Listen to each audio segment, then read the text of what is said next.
तो वेलकम है दोस्तों, नमस्कार है आप सभी का।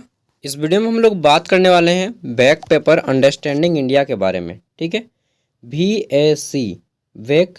पहले इसी को हम लोग कोर पेपर CC पेपर के नाम से जानते थे, कॉमन कोर्स के नाम से।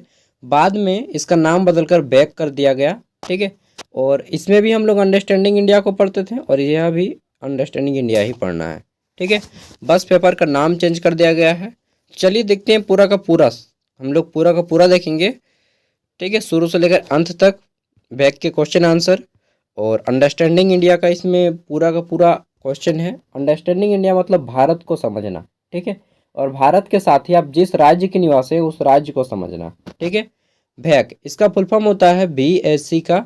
B से वैल्यू, A से एडेड और C से कोर्स। ठीक है, वैल्यू एडेड कोर्स यानी कि आपके कोर्स में जो है वैल्यू जोड़ देता है। ठीक है, अब देखिए इसमें जो सिलेबस दिया गया है उसको कुछ इस टाइप से बांटा गया है। पहला है इंट्रोड्यूसिंग इंडिया, यानी कि भारत का परिचय। ठीक है, क्या है भारत, इसका आकृति कैसा है, कौन से राज्य हैं यहाँ पे। ठीक है, देन है हमारा द हेरिटेज ऑफ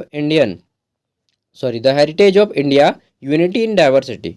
ठीक है, यानी कि भारतीय विरासत के बारे में जानना है, भारत की विविधता में एकता को जानना है। भारत में विभिन्न प्रकार के लोग निवास करते हैं। ठीक है, अलग अलग जाति धर्म समुदाय के लोग हैं, परंतु जब भी हमारे देश को लेकर बात आती है तो हम सभी भारतीय एक हो जाते हैं। ठीक है, इसी को विविधता में एकता, ठीक है, डाइवर्सिटी इन यूनिटी कहा जाता है, जो पंडित जवाहरलाल नेहरू ने बताया था।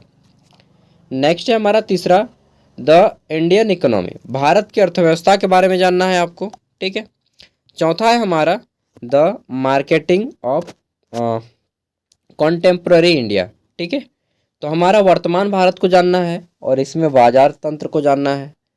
और अंतिम है हमारा यहाँ पे द ग्रेट इंडियन थिंकर। ठीक है, भारत के महान चिंतकों के बारे में। ठीक है, इसमें आपका जितने भी फिलॉसफी के थिंकर हैं, जैसे स्वामी विवेकानंद जी हो गए, राधा कृष्णन जी हो गए। ठीक है, और साथ में आप जिस राज्य से पढ़े हैं उस राज्य के एक दो थिंकर रहेंगे।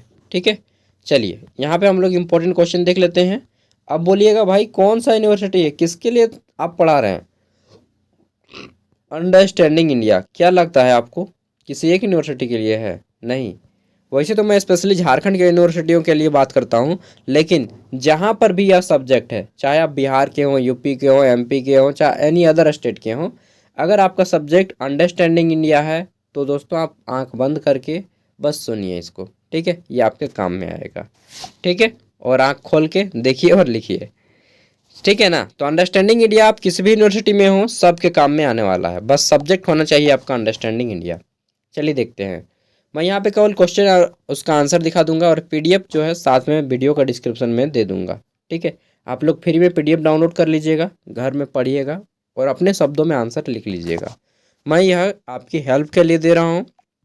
चलिए पहला क्वेश्चन देख लेते हैं। तो इसमें पूछा गया है कि भारत की स्थिति एवं विस्तार तथा पड़ोसी देशों के साथ सीमाओं की विवेचना करें। ठीक है, तो भारत का क्षेत्रफल 32,87,263 वर्ग किलोमीटर स्क्वायर है। ठीक है, स्थिति बताना है, भारत में कितने राज्य हैं, कितने केंद्र शासित प्रदेश हैं। ठीक है, भारत के पड़ोसी देशों की सीमा, भारत का सबसे बड़ा पड़ोसी देश जो सीमा साझा करता है वह कौन है? बांग्लादेश है। ठीक है, इस तरह से टोटल आपको बताना है। अंतर्राष्ट्रीय सीमाएं, भारत की कुल कितने समुद्री हैं? 15,200 किलोमीटर भारत का बॉर्डर शेयर करता है। ठीक है, भारत के चौहदी के बारे में बताना है। भारत के पूरब में पश्चिम बंगाल, सॉरी, भारत के पूरब में कौन है? तो भारत के पूरब में आपका म्यांमार बांग्लादेश है। ठीक है, और पश्चिम में बात करें तो आपका पश्चिम में कौन है भारत के? ठीक है, तो भारत के पश्चिम में कौन है जी? अरब सागर, और आपका ये है पाकिस्तान है। ठीक है, उत्तर में आपको बताना है, फिर इसी तरह से उत्तर में हिमालय है। ठीक है, और कंट्री की बात करें तो साइड में आपका हिमालय के साथ ही चीन को भी टच करता है, जबकि वहीं दक्षिण में बात कर लेते हैं तो हमारा हिंद महासागर है। इस तरह से आपको बताना है पूरा विस्तार से। ठीक है, आगे देख लेते हैं। नेक्स्ट है हमारा यहाँ पे कि भारत के प्रमुख प्राकृतिक वनस्पतियों का संक्षिप्त वर्णन करें। ठीक है, डिस्क्राइब ब्रीफली। देखिए संक्षिप्त एक होता है और एक होता है विस्तृत। संक्षिप्त मतलब छोटे रूप में, ठीक है, विस्तृत मतलब बड़े रूप में। तो यहाँ पे आपको छोटे रूप में बताना है कि भारत में प्रमुख प्राकृतिक वनस्पतियाँ कौन कौन सी हैं। Describe briefly the major natural vegetation of India.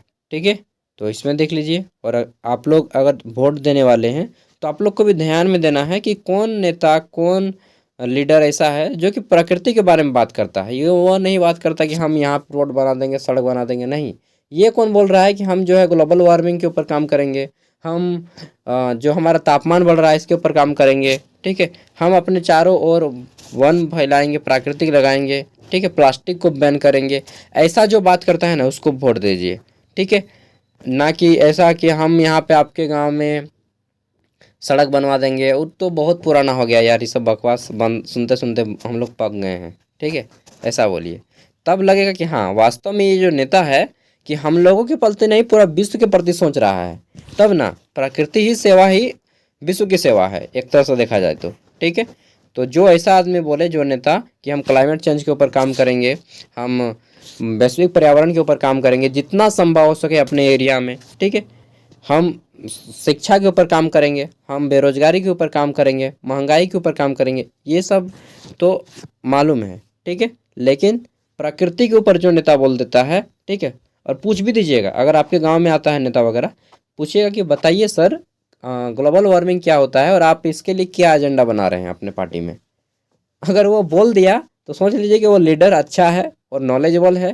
ठीक है, उसको वोट देना चाहिए। अगर वो नहीं बोल पाता है, टाल मटोल करके बात को घुमा देता है, तो बोलिए जय श्री राम चाहे बोल दीजिएगा अपना भाषा में। ठीक है, हजरात हजरात हजरात, और खेत दीजिएगा। ठीक है, तो हमें लीडर भी ऐसा चाहिए जो हमें प्रकृति के बारे में सिखाए, समझाए और प्रकृति को ध्यान दे। नेक्स्ट है, भारत को धरातलीय स्वरूप के आधार पर विभाजित कीजिए तथा किसी एक विभाग के धरातलीय स्वरूप का विश्लेषण कीजिए। ठीक है, इंग्लिश में है कि divide India on the basic of surface feature and analysis the surface feature of any one physiographic division. ठीक है, तो भारत का दरअसल स्वरूप के बारे में बताना है। ठीक है, कौन कौन सा कैसा है, भारत के प्रायद्वीप पठार, मालवा का पठार, छोटा नागपुर का पठार। ठीक है, फिर जितना भी पठार है आपका, पूर्वी दक्षिण का पठार, इन सब पठारों के बारे में जानना है, विशेष रूप से प्लेटो के बारे में और यहाँ पे पाए जाने वाले खनिज संपदा के बारे में। ठीक है, भारत का सबसे समृद्ध राज्य खनिज संपदा के दृष्टिकोण से हमारा झारखंड है। ठीक है, और कोयले को जो है सभी खनिजों की जननी या फिर रोटी के रूप में जाना जाता है। ठीक है, आगे देख लेते हैं। नेक्स्ट है हमारा, भारत की मिट्टी के प्रकारों एवं उसके विवरण तथा विशेषताओं की विवेचना करें। इंग्लिश में है कि discuss the India's major type of soil, its distribution and characteristics, कि भारत में कितने प्रकार की मिट्टी है। ठीक है, भारत के कितने प्रकार की मिट्टी पाई जाती है। ठीक, किस मिट्टी की क्या विशेषता होती है, किस में क्या फसल उगाया जा सकता है। ठीक है, चलिए, तो पहाड़ी क्षेत्रों में कैसी मिट्टी पाई जाती है। यहाँ पे आपको मालूम होगा कि पहाड़ी क्षेत्रों में हम लोग जो है घाटी वाला क्षेत्र है, तो हम लोग यहाँ पे लेटराइट मिट्टी के साथ क्या कर सकते हैं, चाय की खेती कर सकते हैं। हिमालय के दक्षिणी भाग हो गया। ठीक है, ठंडे स्थलों में हम लोग क्या बोलते हैं उसको जी, सेब, अंगूर, इन सब की खेती कर सकते हैं।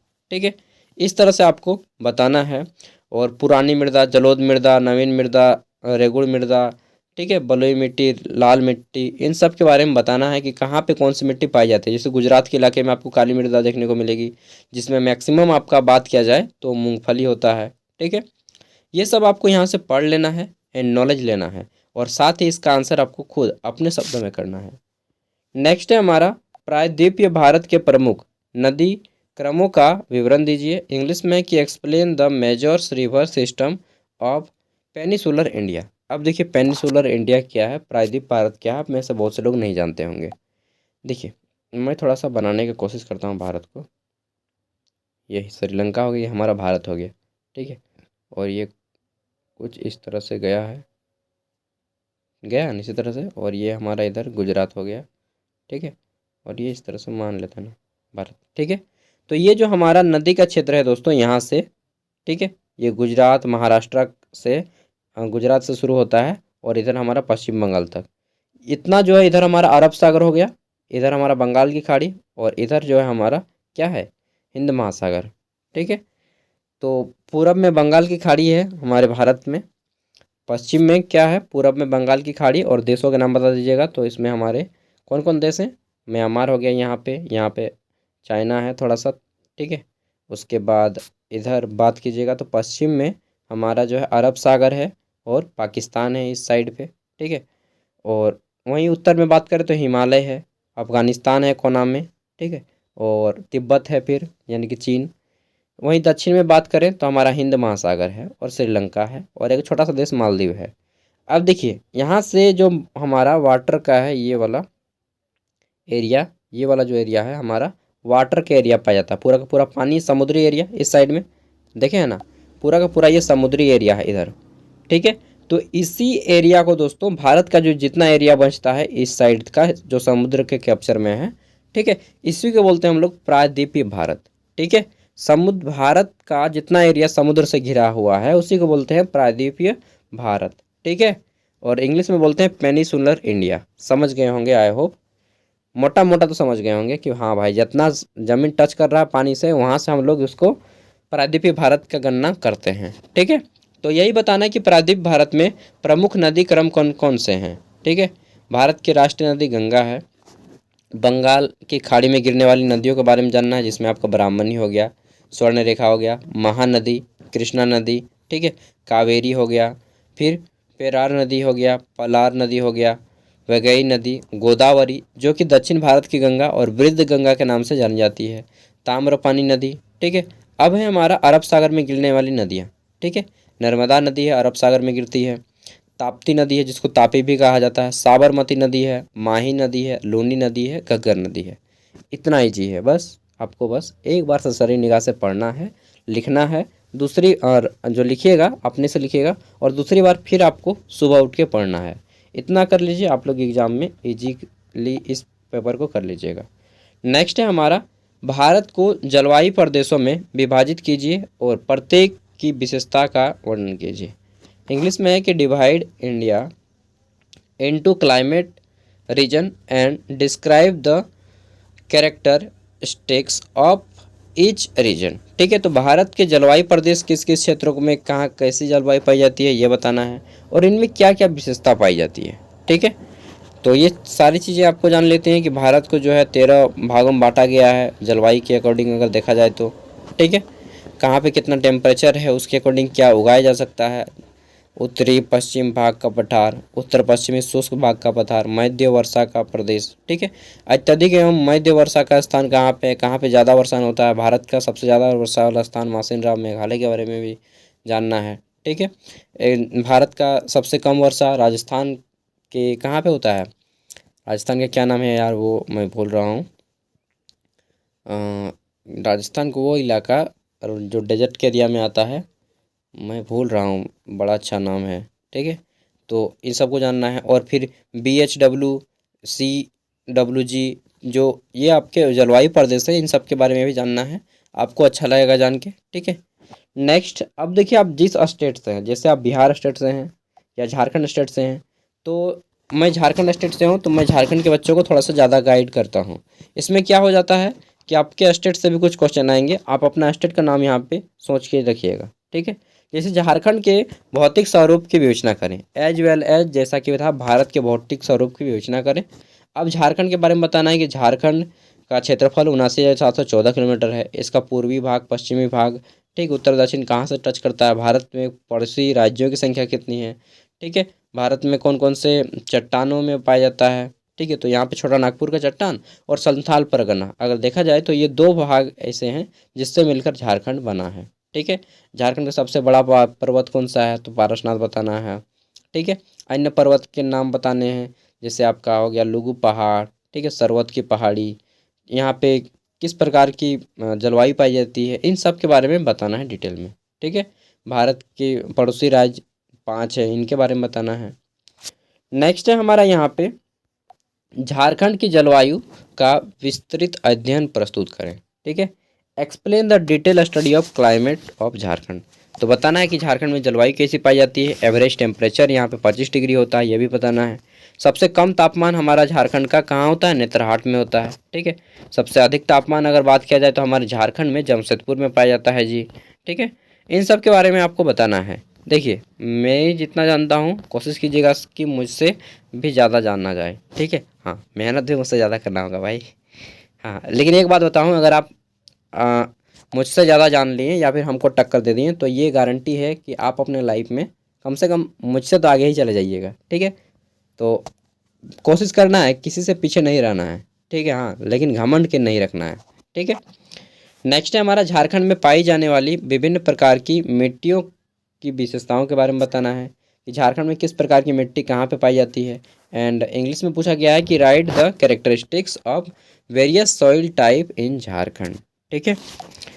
तो यहाँ पे बताना है झारखंड में किस प्रकार की मिट्टी कहाँ पे पाई जाती है। लाल मिट्टी, कोल मिट्टी, बलुई मिट्टी, लेटराइट मिट्टी। झारखंड का मैक्सिमम एरिया जो है दोस्तों लाल मिट्टी पाई जाती है इनमें। ठीक है। अगर खेती की बात किया जाए तो भारत झारखंड में सबसे ज़्यादा खेती आपका पलामू के एरिया में किया जाता है। ठीक है। नेक्स्ट है हमारा यहाँ पे झारखंड के जल प्रवाह प्रणाली का बताइए। तो कहाँ कहाँ पे नदी कौन सी है इसके बारे में आपको बताना है विशेष रूप से। कहाँ पे कौन सा डैम है। ठीक है। झारखंड का सबसे बड़ा डैम कौन सा है? तो बात किया जाए तो सबसे बड़ा डैम चांडिल डैम बताना है, मैथन डैम बताना है। ठीक है। टेनू डैम बताना है। उसके बाद गेतलसूट डैम बताना है। इन सब के बारे में बताना है। ठीक है। जल प्रवाह में फिर नदी के बारे में बताना है कि झारखंड में जो जल प्रवाह का है सिमडेगा सॉरी साहेबगंज में गंगा नदी बहती है। ठीक है। सोन नदी, उत्तरी कोयल, दक्षिणी कोयल, और सबसे विशेष है आपका दामोदर नदी, औरंगा नदी, अमानत नदी, पुनपुन नदी, फल्गु नदी, सकरी नदी। ठीक है। चानन, इसी को पंचानन भी कहा जाता है, चानन पंचानन, दामोदर। ठीक है। दामोदर झारखंड में बहने वाली सबसे बड़ी नदी है। सेकंड नंबर पे हमारा है स्वर्णरेखा नदी, झारखंड में बहने वाली। तीसरी सबसे बड़ी नदी है सोन नदी जो कि झारखंड में बहती है। ठीक है। बिहार से होकर बहती है। तो इन सब के बारे में बताना है, बराकर बताना है, उत्तरी कोयल, दक्षिणी कोयल, इन सब के बारे में। ठीक है। अगर आप इतना याद कर लेते हैं ना तो सच में बताएं, जो एग्जामिनर है उसको आपको एग्जाम में मार्क्स देने में मज़ा आएगा कि हाँ भाई वाकई में स्टूडेंट लिखा है कुछ। आगे देख लेते हैं नेक्स्ट क्वेश्चन। तो हमारा इसमें पूछा गया है कि झारखंड के प्रमुख प्राकृतिक वनस्पतियों का संक्षिप्त वर्णन करें। ठीक है। झारखंड में जितने भी प्रमुख प्राकृतिक वनस्पति हैं उसमें संक्षिप्त वर्णन करना है। अब इंग्लिश में पूछा गया है कि describe briefly the major natural vegetation of Jharkhand. तो झारखंड के प्रमुख प्राकृतिक वनस्पति कौन सी है? सबसे पहले बताना है कि झारखंड का कितना एरिया जंगल से घिरा हुआ है। ठीक है। झारखंड में कुल क्षेत्रफल का 29% ऑलमोस्ट रखिए कि ये जो है जंगल से घिरा हुआ है। झारखंड का सबसे अधिक जंगल आपका लातेहार में पाया जाता है। ठीक है। वहीं पे बताना है कि रक्षित वन कितना है, संरक्षित वन कितना है, अवर्गीकृत वन कितना है। झारखंड में विशेष रूप से आपका साल का वृक्ष, जिसे हम लोग सराय का वृक्ष कहते हैं, ये पाया जाता है। ठीक है। फिर झारखंड में किस प्रकार के पतझड़ का मौसम पाया जाता है। ठीक है। किस किस प्रकार के पेड़ पाए जाते हैं, विशेष रूप से आपको साल के बारे में बताना है, सराय के बारे में। फिर यहाँ पे आपका क्या बोलते हैं जिसको पलाश फूल के बारे में बताना है। शीशम, महुआ, सागौन, सीमेल, गमहार, आम, जामुन, केंद पत्ता समझते हैं ना, केंदू या तेंदू जो बोलना है, कटहल, अन्य, गोंद, और साथ ही आप लाह के बारे में बताइएगा। ठीक है। और तसर, यार महुआ के बारे में पूछें, महुआ एक यहाँ पे बहुत इंपॉर्टेंट है। ठीक है। और बांस के बारे में भी बताइएगा। नेक्स्ट है हमारा यहाँ पे अब झारखंड के कुछ यहाँ पे विद्रोह है जो कि अंग्रेजों के खिलाफ लड़े गए थे। देखिए, एक है कोल विद्रोह। ठीक है। कोल विद्रोह के क्या क्या कारण थे, कैसा हुआ, कब हुआ। ठीक है। इन सब के बारे में आपको जानना है। और इसमें फिर बिरसा मुंडा का विद्रोह भी आएगा आपका। तो जितना भी विद्रोह है इन सबको पढ़ लीजिएगा नॉलेज के लिए। बाकी एग्ज़ाम से पहले मैं आपको सभी प्रीवियस ईयर क्वेश्चन पेपर दिखा दूंगा जो अगले साल पूछा गया था, सॉरी पिछले साल पूछा गया था। नेक्स्ट है हमारा बिरसा आंदोलन पर संक्षिप्त टिप्पणी लिखें। बिरसा मुंडा को कौन नहीं जानता झारखंड में? और अगर आप झारखंड में रह के बिरसा मुंडा को नहीं जानते हैं तो मुझे खेद है कि आप झारखंड के नागरिक नहीं होंगे शायद। ठीक है। बिरसा मुंडा, और पूछिए आपका 8 क्लास का बच्चा कोई भी बोल देगा कि हाँ बिरसा मुंडा झारखंड के एक बहुत बड़े स्वतंत्रता सेनानी थे। नेक्स्ट है हमारा संथाल विद्रोह के कारणों एवं परिणामों की विवेचना करें। संथाल विद्रोह दोस्तों 1855 में हुआ था। इसमें जो है आपका क्या नाम था यार, सिद्धू, कानू, चांद, भैरव, चार, दो भाई और चार उसके फिर सहयोगी मिलके, और उसकी दो साथी थी, फूलो झानो मुर्मू भी सहायता की थी। दुमका वाले एरिया, दुमका का नाम सुने ना, दुमका, जामताड़ा, पाकुड़, गोड्डा, सिमडेगा, सॉरी सिमडेगा नहीं यार, साहेबगंज, देवघर, ठीक है, संथाल परगना के नाम से उसको जाना जाता है। उस संथाल परगना एरिया में संथाल विद्रोह हुआ था 1855 में। और कार्ल मार्क्स ने इसे भारत के प्रथम जन क्रांति कहा था, और जिसका मुख्य कारण था कि यहाँ की ज़मीन पर अंग्रेज़ों का अपना हक जमाने लगना, ठीक है। तो ये कारण था जिसके कारण फिर झारखंड में एक कानून पास हुआ, उसको एसपीटी एक्ट कहा गया, संथाल परगना काश्तकारी अधिनियम, SPT, Santhal Pargana tendency act, ठीक है।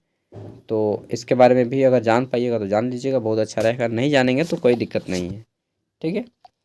नेक्स्ट है हमारा, एक राज्य के रूप में झारखंड राज्य का गठन किस प्रकार हुआ, ये बताना है कि describe the creation of Jharkhand as a state. Jharkhand राज्य का निर्माण कब हुआ, कैसे हुआ, किस राज्य से अलग हुआ, तो बिहार राज्य से अलग हुआ है जी, ठीक है। कितना पड़ाव आया मालूम है आपको, उन सब को पड़ावों को लिखना है, किस किस व्यक्ति ने इसमें पूरा योगदान रहा है, ठीक है। नेक्स्ट है हमारा यहाँ पे झारखंड के प्रमुख लोक नृत्य एवं संगीत की विवेचना करना है, ठीक है। Discuss the folk dance and music of Jharkhand.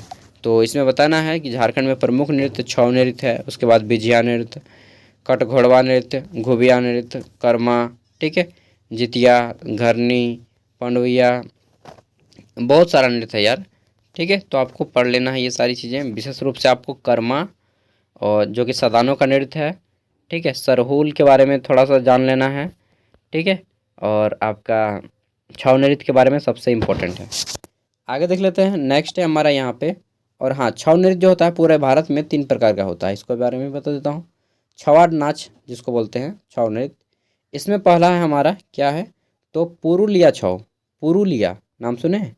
Purulia कहाँ का ज़िला है, तो पुरुलिया जो है पश्चिम बंगाल का ज़िला है।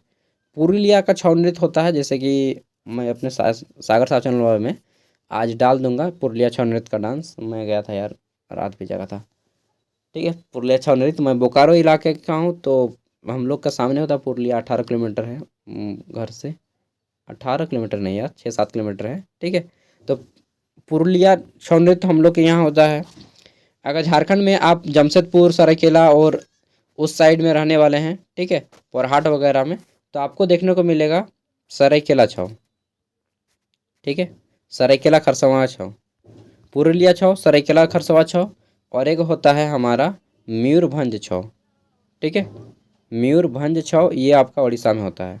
तो झारखंड में ये 3 प्रकार के छऊ नृत्य होता है, झारखंड में सरायकेला खरसवां, ठीक है, और मयूरभंज में आपका उड़ीसा में है, पुरुलिया पश्चिम बंगाल में है। तो ये 3 प्रकार का छऊ नृत्य होता है जनरली, और इसको एक प्रकार का राष्ट्रीय नृत्य भी घोषित किया गया है 2010 में।